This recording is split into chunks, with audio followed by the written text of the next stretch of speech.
Facial Expression Experiment by Lucretia Roca.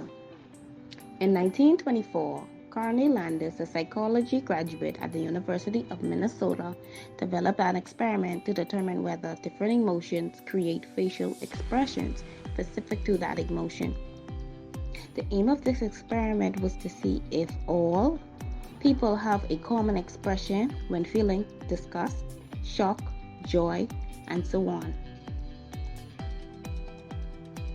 The hypothesis was, if faced with different situations to provoke different facial experiments, then the observer will be able to recognize universal facial experiments. The subjects were graduate students from the University of Minnesota. The independent variable was the stimuli used on the subjects. Dependent variable was whether or not the subjects reacted to the stimuli, which was facial expressions. Control group. Landis did not have a clear control group. It seemed as if he experimented on all of the subjects. Experimental group. The graduate students from the University of Minnesota.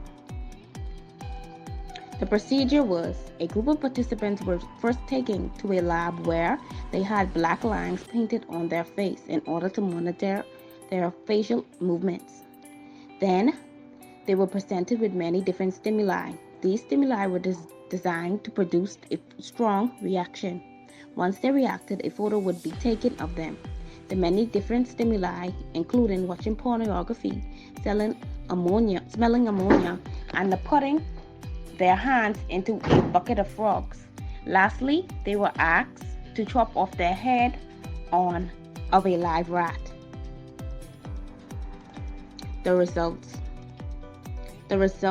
was that the subjects would be willing to act upon something without question. Only 1 1/3 of the subjects refused to behead the rat, but the other 2 1/3 did it even though they might have been disgusted. The study did not prove that people have a common set of facial experiments based on stimuli. However, similar to the Milgram experiment, it proved that many people are willing to do something because someone is in a position of authority told them.